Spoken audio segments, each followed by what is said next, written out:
یہ اجلاس بلا رہے ہیں، لیکن 25 مئی کے تشدد اور 17 جولائی کے جو ضمنی انتخابات تھے اس میں دھاندلی میں ملوث افسران کی لسٹیں، جنہیں تحریک انصاف باقاعدہ طور پر الیکشن کمیشن کو وہ لسٹیں دے چکی ہے، اس کے باوجود ان 16 کے 16 لوگوں کو دوبارہ مسلط کیا گیا ہے پنجاب پر۔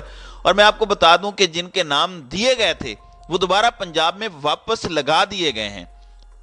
اب دوسری جانب الیکشن کمیشن نے جو سپریم کمانڈر ہیں آرمڈ فورسز کے، ان کے خط کے حوالے سے جو انہوں نے اس سے پہلے لکھا تھا، صدر صاحب نے پہلے خط لکھا تھا، اس کا جواب چیف الیکشن کمشنر نے نہیں دیا۔ صدر مملکت نے ان کو بلایا کہ آئین اور الیکشن کی مشاورت کریں۔ اب الیکشن کمیشن نے انتخابات سے متعلق صدر عارف علوی کے خط کا جواب دیا ہے۔ الیکشن کمیشن نے صدر کی جانب سے طلب کردہ اجلاس میں شرکت کا فیصلہ کیا ہے۔ الیکشن کمیشن ممبران اور اعلیٰ حکام ایوان صدر میں ہونے والے اجلاس میں شرکت کریں گے۔ ایوان صدر میں اجلاس پیر دن 11 بجے طلب کیا گیا ہے۔ صدر کو لکھے گئے جوابی خط میں الیکشن کمیشن نے صدر کی جانب سے خط کے الفاظ پر شدید تحفظات کا اظہار کیا ہے۔ الیکشن کمیشن کا کہنا ہے کہ الیکشن کمیشن آئین اور قانون پر عمل کرتا ہے۔ الیکشن کمیشن ایک آزاد اور خود مختار ادارہ ہے۔ الیکشن کمیشن عدلیہ کے فیصلوں کا احترام اور من و عمل کرتا ہے۔ صدر کی جانب سے الیکشن کمیشن کے بارے میں بے حسی کے الفاظ لکھنا مناسب نہیں۔ صدر مملکت کی جانب سے ایسے الفاظ لکھنے پر افسوس اور مایوسی ہوئی۔ خط میں کہا گیا کہ الیکشن کمیشن اپنی آئینی ذمہ داری آسن طریقے سے سر انجام دے رہا ہے۔ تو آپ اندازہ لگا لیں کہ الیکشن کمیشن کی ٹون اور زبان اس وقت کس طرح کی ہے۔ جبکہ دوسری جانب پولیٹیکل وکٹمائزیشن جو ہے وہ عروج پر ہے۔ ملک دیوالیہ پن کے دہانے پہ ہے، لیکن خواجہ آصف کی مانے تو دیوالیہ ہو چکا ہے۔ اب ایف آئی اے نے کرپشن اور اختیارات کے ناجائز استعمال پر سابق وزیر مملکت اور پاکستان تحریک انصاف کے رہنما فاروق حبیب کو 21 فروری کو طلب کر لیا ہے۔ ایف آئی اے کی جانب سے فاروق حبیب کو بھیجے گئے نوٹس میں کرپشن اور اختیارات کے ناجائز استعمال کے الزامات عائد کیے گئے ہیں۔ ایف آئی اے کے نوٹس پر اپنے رد عمل میں فاروق حبیب نے کہا کہ پہلے فواد چودھری کو اسلام آباد لے جانے سے روکنے پر ڈکیتی کا مقدمہ درج کیا گیا، اب مجھے ایف آئی اے کی جانب سے من گھڑت انکوائری کا نوٹس مل گیا ہے۔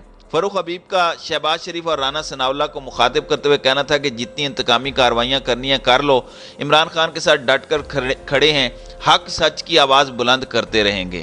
دوسری جانب سابق وزیر اعلیٰ پنجاب پرویز الہی کی آڈیو لیکس کے معاملے پر سپریم کورٹ کے ججز کا ایک غیر رسمی اجلاس ہوا ہے۔ ذرائع کا کہنا ہے کہ پرویز الہی کے آڈیو لیکس کے معاملے پر سپریم کورٹ کے ججز کا غیر رسمی اجلاس جمعے کو ہوا، جس میں ایک جج کے سوا تمام ججز شریک ہوئے۔ ذرائع کے مطابق اجلاس میں پرویز الہی کی مبینہ آڈیو کے معاملے سے متعلق سوالات ہوئے۔ ذرائع نے بتایا کہ ججز کا غیر رسمی اجلاس تقریباً 1 گھنٹے تک جاری رہا۔ مبینہ آڈیو لیکس کے معاملے پر غیر رسمی اجلاس میں کوئی واضح جواب سامنے نہ آ سکا۔ اب اطلاعات یہ بھی ہیں کہ 2 ججز نے اس پر سو موٹو نوٹس لینے کا مطالبہ کیا ہے آنریبل چیف جسٹس سے۔ اب ایک جانب تو یہ سب ہو رہا ہے، وہیں دوسری جانب کچھ اور اقدامات اٹھائے جا رہے ہیں۔ چیئرمین پاکستان تحریک انصاف عمران خان نے لاہور میں صحافیوں سے گفتگو کی ہے اور کہا ہے کہ نون لیگ عدلیہ اور ججز کے خلاف گھٹیا پروپیگنڈا مہم اس لیے چلا رہی ہے تاکہ ججز کو آئین کی بالادستی کے کردار سے باز رکھا جا سکے۔ عدلیہ پر یلغار ان کا وتیرہ رہا ہے۔ غیر قانونی فون ٹیپنگ کے ذریعے ججز پر دباؤ ڈالا جا رہا ہے۔ عمران خان نے کہا کہ جنرل ریٹائرڈ باجوہ نے تسلیم کیا کہ انہوں نے ریکارڈنگز کی جو غیر قانونی اقدام ہے۔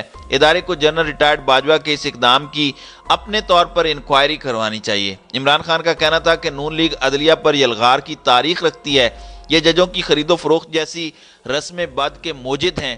عدلیہ کو آئین کی بالادستی کے لیے کردار ادا کرنے سے باز رکھنے کی کوششیں کی جا رہی ہیں۔ عدلیہ قوم کی واحد امید ہے، ججز کو کسی دباؤ کو خاطر میں لائے بغیر دستور اور قانون کو بالادست بنانا چاہیے۔ سابق وزیر اعظم نے کہا کہ ہمارے اتحادیوں کو انتقام کا نشانہ بنا کر خوفزدہ کرنے کی کوششیں کی جا رہی ہیں۔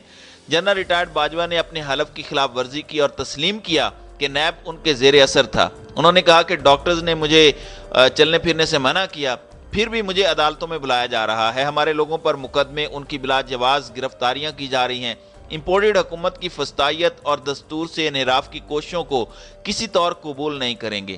آئین میں رہتے ہوئے مزاحمت کے لیے جیل بھرو تحریک جیسا جمہوری طریقہ اختیار کیا ہے۔ اب یہاں پر خان صاحب نے جو عدلیہ کے حوالے سے باتیں کی ہیں یہ بہت اہم ہے، اور خاص طور پر نون لیگ جو ہے وہ اس وقت عدالتوں کے اوپر حملہ آور ہے۔ اور آپ دیکھ لیں، ٹھیک ہے، مان لیتے ہیں کہ جناب پرویز الہی کے ججز کے ساتھ تعلقات ہوں گے، سارا کچھ ہوا ہوگا، سزا دیں ان کو، لیکن اس وقت ججز کے پاس، سپریم کورٹ کے پاس یہ ایک نادر موقع ہے کہ اس چیز کے اوپر تحقیق کرے کہ یہ آڈیو لیکس کون کر رہا ہے، اور جو آڈیو لیکس کا یہ جو دھندا لے کر چلی ہوئی ہے، خاص طور پر نون لیگ اور ان کے جو چیلے چانٹے ہیں، ان کو اس وقت کٹہرے میں لانے کی ضرورت ہے، اور ان سے یہ پوچھا جانا چاہیے کہ یہ غیر قانونی اقدام، یہ جو آڈیو ویڈیوز کا کاروبار ہے، یہ کس طریقے سے کر رہے ہیں۔ اور یقین مانیں، یہ کیس جو اس وقت آڈیو ویڈیوز کا، یہ جو پرویز الہی کا کیس لے کر گئے ہیں سپریم کورٹ میں، اگر سپریم کورٹ یہاں پر یہ فیصلہ کرتی ہے کہ خود آڈیوز جو لیک کرنا ہے یہ بھی غیر قانونی اقدام ہے، اور اس کے اوپر تحقیق کرتی ہے، تو یہ واپس نون لیگ کے گلے یہ کیس پڑے گا۔ تو دیکھتے ہیں کہ آئندہ آنے والے دنوں کے اندر کیا ہوتا ہے۔ تو ناظرین اکرام، آپ کی اس ویڈیو کے حوالے سے کیا رائے ہے؟ اب اپنی رائے کا اظہار کامنٹ سیکشن میں ضرور کیجیے گا۔